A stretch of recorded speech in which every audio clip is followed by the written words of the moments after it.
মুভির শুরুতেই আমরা একটা উত্তাল সমুদ্রকে দেখতে পাই। রাতের অন্ধকারে একটা বিশাল নৌকা দুর্ঘটনার কবলে পড়ে যায়। এরপর যখন ভোরের আলো ফোটে, জ্যান নামে এক তরুণীকে আমরা সেন্সলেস অবস্থায় সমুদ্রের তীরের বালিতে পড়ে থাকতে দেখা যায়, আর চারপাশে শুধু পাথর আর সমুদ্রের গর্জন ছিল। এভাবে জ্যান একটু পরেই ধীরে ধীরে তার চোখ খোলে। ঘোর ভাঙতেই সে অস্থির হয়ে ওঠে, কারণ তার পাশে তার বন্ধু ব্র্যাডাকে কোথাও দেখা যাচ্ছিল না। এরপরে জ্যান দৌড়ে বিচের দিকে যায়, আর এক সময় সে ব্র্যাডাকে খুঁজেও পেয়ে যায়। তবে দৃশ্যটা ছিল খুবই ভয়ঙ্কর। দেখা যায় ব্র্যাডার পিঠের এক পাশ দিয়ে বড় এক টুকরা ধারালো প্রবাল বা কোরাল গেঁথে গেছে। জেন তখন চিৎকার করে সাহায্য যেতে থাকে, কিন্তু বহুদূর পর্যন্ত শুধু নির্জনতা ছিল। দেখা যায় ব্র্যাডা তখনও বেঁচে আছে, তবে তার কথা বলার মতো কোনো অবস্থাই ছিল না। দেখা যায় জেন তার পরনের ভেস্ট চেক করে একটা ফ্লেয়ার গান খুঁজে পায়। এরপর খুব সাবধানে সে প্রবালটি টেনে বের করে ফেলে। ক্ষত স্থান থেকে তখন প্রচুর পরিমাণে রক্ত বেরোতে থাকে। এভাবে জেন তার পরনের কাপড় ছিঁড়ে দ্রুত জায়গাটাকে চেপে বেঁধে দেয়, কিন্তু ব্র্যাডা তখনও অস্পষ্ট স্বরে বারবার একটা কথাই বলে যাচ্ছিল, অর্থাৎ তুমি কি ওটা দেখেছিলে?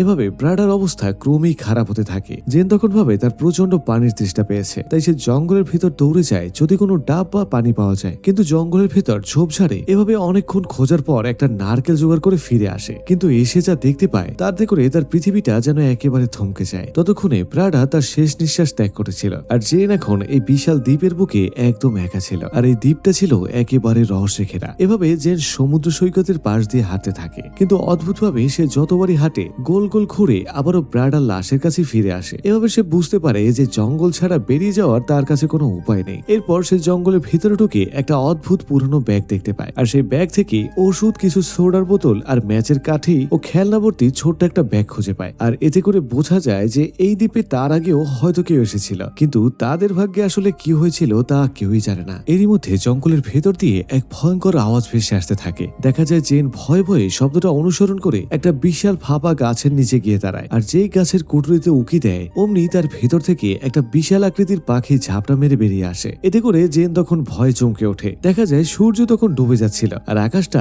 একেবারে লাল হয়ে আসছে। এরপর জেন কোনো মতে ব্র্যাডার শরীর বড় বড় পাতা দিয়ে ঢেকে দেয়, আর রাত নামার আগেই সে এক কোণে গিয়ে আশ্রয় নেয়, কারণ দূর থেকে তখন বৃষ্টির শব্দ শোনা যাচ্ছিল। এভাবে জেন পাতা দিয়ে তার শরীরটা মুড়িয়ে নেয় এবং বৃষ্টির পানি জমানোর জন্য কিছু বাসন বাইরে রেখে দেয়। এরপর সকাল হওয়ার পর জেন সৈকতে যা দেখতে পায় তাতে করে তার চোখ একেবারে কপালে উঠে যায়। সে দেখতে পায় শত শত মরা মাছ বালির মধ্যে পড়ে আছে, আর ঠিক তার পাশেই একটা মরা হাঙ্গর, যার শরীরে এমন সব ক্ষত চিহ্ন যেন বিশাল কোনো দানব তাকে ছিঁড়ে ফেলেছে। এতে করে জেন তখন বুঝতে পেরে যায় এই দ্বীপে গভীর রাতে কোনো এক অশুভ শিকারী বেরিয়ে আসে। এরপর জেন সমুদ্রের তলদেশ পরীক্ষা করতে গিয়ে একটা রহস্যময় গর্ত খুঁজে পায়, যেটা তাকে ভেতর থেকে কাঁপিয়ে দেয়। এরপর ভয় পেয়ে সে ফিরে আসে। এরপর রাতে সে একটা প্লেনকে উপর দিয়ে যেতে দেখে সে দ্রুত ফ্লেয়ার গান চালিয়ে তাকে সংকেত দেওয়ার চেষ্টা করে, কিন্তু প্লেনটি কোনোভাবেই তাকে দেখতে পায় না। তবে সেই ফ্লেয়ারের আলোতে সমুদ্রের উপরে একটা লম্বাটে দানবীয় আকৃতি ভেসে ওঠে, আর এটা দেখে জেন তখন বুঝতে পারে যে সে এই দ্বীপে মোটেই একা নয়। এরপর সে দ্রুত তার বর্ষা নিয়ে জঙ্গলের ভিতর লুকিয়ে পড়ে, আর দানবটা দ্বীপে এসে ঝোপঝাড় তখন তন্ন তন্ন করে খুঁজতে আরম্ভ করে, কিন্তু সে জেনকে দেখতে না পেয়ে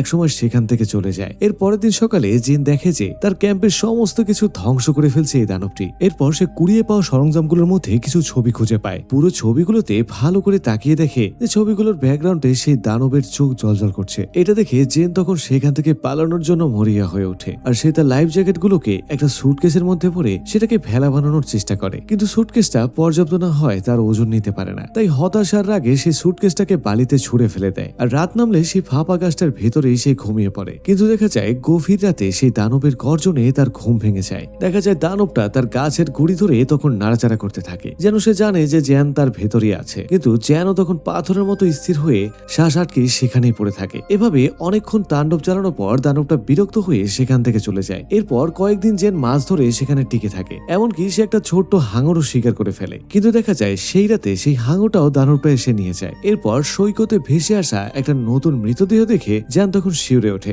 দেখা যায় লাশটার পানি আর তার মুখটা একেবারে ক্ষত বিক্ষত হয়ে আছে। এরপর জ্যান সেই লাশটাকে একটা গাছে ঝুলিয়ে রেখে সেখান থেকে লুকিয়ে পড়ে। এরপর রাত গভীর হলে দানবটা তখন উঠে আসে আর খুব আরামে লাশটাকে ছিঁড়ে খেতে থাকে। দেখা যায় ঠিক সেই মুহূর্তেই আবার একটা প্লেন তখন ওপর দিয়ে যাচ্ছিল, কিন্তু দানবের ভয়ে জেন তখন বাইরে আসতে পারে না। দেখা যায় জেন এবার বুদ্ধি করে একটা গাছের উঁচুতে পাল আর দড়ি দিয়ে আরামদায়ক ঝুলানো বিছানা তৈরি করে ফেলে, আর সে ভাবে যে এবার হয়তো সে নিরাপদ হয়ে গেছে। কিন্তু দেখা যায় দানবটা রাতে এসে হ্যামকের দড়ি ধরে টানাটানি করতে আরম্ভ করে, আর জেন তখন চিৎকার করতে করতে নিচে পড়ে যায় এবং সেখান থেকে দৌড়ে পালানোর চেষ্টা করে। এভাবে দানবটা পানির ভেতর দিয়ে লাফিয়ে দ্রুত আবার তার সামনে এসে হাজির হয়। আর প্রাণের ভয়ে জেন তার বর্শা দিয়ে দানবটাকে আঘাত করার চেষ্টা করে, কিন্তু সেই ভয়ঙ্কর প্রাণীটা তাকে চাপড়ে ধরে। এভাবে দানবটা যখন জেনকে মারতেই যাচ্ছিল, ঠিক তখনই এক প্রবল বজ্রপাতে সে ভয় পেয়ে সেখান থেকে পালিয়ে যায়। পরদিন সকালে জেন সমুদ্রে ভেসে থাকা একটা লাইফ র্যাফট বা ভেলা দেখতে পায়। এরপর দৌড়ে গিয়ে সে দেখতে পায় যে ভেলার ভেতরে তার বয়ফ্রেন্ড লুকাস আর ব্রাডের প্রেমিকা মিয়া বেঁচে আছে। এরপর জেন তাদের উদ্ধার করে তীরে নিয়ে আসে, আর সে তাদের নিজের জমানো খাবার আর সোডা অফার করে এবং সে দানবের কথা সে তাদেরকে খুলে বলে। কিন্তু লুকাস আর মিয়া জেনের কথা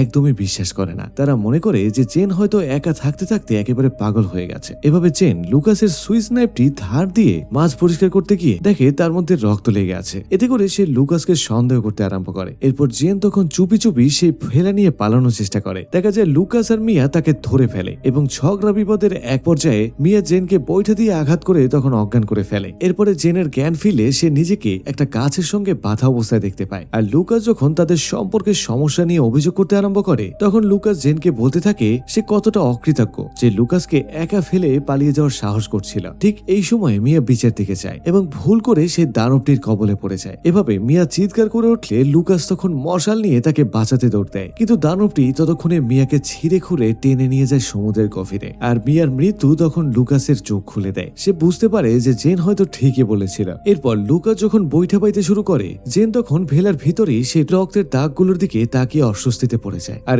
এদিকে লুকাসের আচরণের মধ্যে একটা অদ্ভুত পরিবর্তন জেন টের পাচ্ছিল। তো সাগরের বুকে সেই ছোট্ট ভেলাটা একেবারে রণক্ষেত্রে পরিণত হয়। দেখা যায় দানবটি পানির নিচ থেকে তার লম্বা থাবা বাড়িয়ে লুকাসকে আক্রমণ করার চেষ্টা করে। আর লুকাস কোনো মতে ভেলার ভেতরে ঢোকে, আর জেন ঝাপসা করে ভেলাটাকে আটকে দেয়। এভাবে দানবটা সেই ভেলার নিচে প্রচন্ড জোরে আঘাত করতে থাকে। এতে করে পুরো ভেলাটা তখন দুলতে আরম্ভ করে। এক পর্যায়ে দানবটা ভেলার তলায় একটা গর্ত করে এবং তার ভয়ঙ্কর মাথাটা ভেতরে ঢুকিয়ে দেয়। দেখা যায় জেন তার পায়ে লাথি দিয়ে সেটাকে সরিয়ে দেওয়ার চেষ্টা করে, আর লুকাস তখন তার দিকে ফ্লেয়ার গান তাক করে। প্রথম শটটা তখন মিস হলেও দ্বিতীয় শটটা সরাসরি দানবটির মুখের ভিতরে গিয়ে লাগে, আর সেই আগুনের তাপে দানবটা তখন কিছুটা পিছনে সরে যায়। কিন্তু লড়াকু দানবটি কোনো মতেই ছাড়ার পাত্র ছিল না। সে আবার উল্টো ভেলাটাকে ভেঙে দিয়ে জেনকে পানির নিচে টেনে নিয়ে যায়। আর পানির নিচে জেন এখন মৃত্যুর মুখোমুখি। ঠিক সেই মুহূর্তেই তার চোখে পড়ে লুকাসের কাছে থাকা সেই ছোট্ট ছুরিটি, যে নিজের সর্বশক্তি দিয়ে সেই ছুরিটিকে দানবটির শরীরে বসিয়ে দেয়। দেখা যায় দানবটি তখন যন্ত্রণায় ছটফট করতে করতে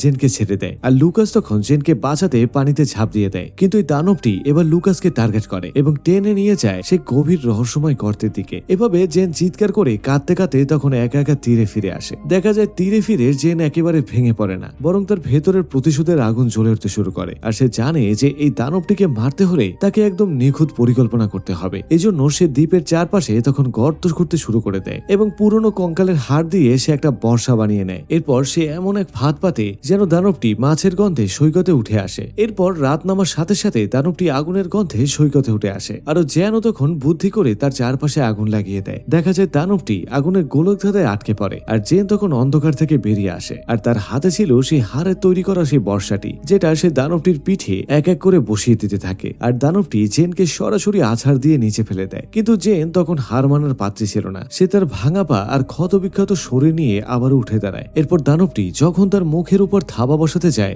জেন তার সেই ধারালো হাড় দিয়ে দানবটির ক্ষত স্থানগুলোতে বারবার আঘাত করতে থাকে, আর পুরো বালুর চর তখন রক্তে ভাসছিল। এরপর জেন এক সময় দানবটির শক্ত খোলসের এক টুকরো হাড় টেনে বের করে, আর সেটি দিয়ে দানবটির মাথা কেটে ফেলে। আর অন্যদিকে আমরা দেখতে পাই পুরো জঙ্গলটি তখন আগুনের শিখায় দাউ দাউ করে জ্বলছিল, আর সেই বিভীষিকাময় দ্বীপের পৈশাচিক দানবটি এখন নিথর হয়ে বালিতে পড়ে আছে। এরপর জেন তার হাতে সেই দানবের মাথাটি নিয়ে তার পায়ে ভেলার দিকে এগিয়ে যায়। পিছনে জ্বলন্ত জঙ্গল আর সামনে উত্তাল সমুদ্র। এরপর জেন অবশেষে প্রমাণ করে দেয় যে মানুষের ইচ্ছা শক্তি পৃথিবীর শ্রেষ্ঠ অস্ত্র। তো বন্ধুরা, এমন দ্বীপের মধ্যে ভয়ঙ্কর পরিস্থিতিতে পড়লে আপনি কি করতেন কমেন্টে লিখে জানান, যাতে নতুন সব গল্প সবার আগে চলে যায় আপনার দরজায়। তাই আজ যাচ্ছি, তবে দেখা হচ্ছে নতুন কোনো ভিডিওতে। ততক্ষণ পর্যন্ত ভালো থাকুন, সুস্থ থাকুন, আল্লাহ হাফেজ।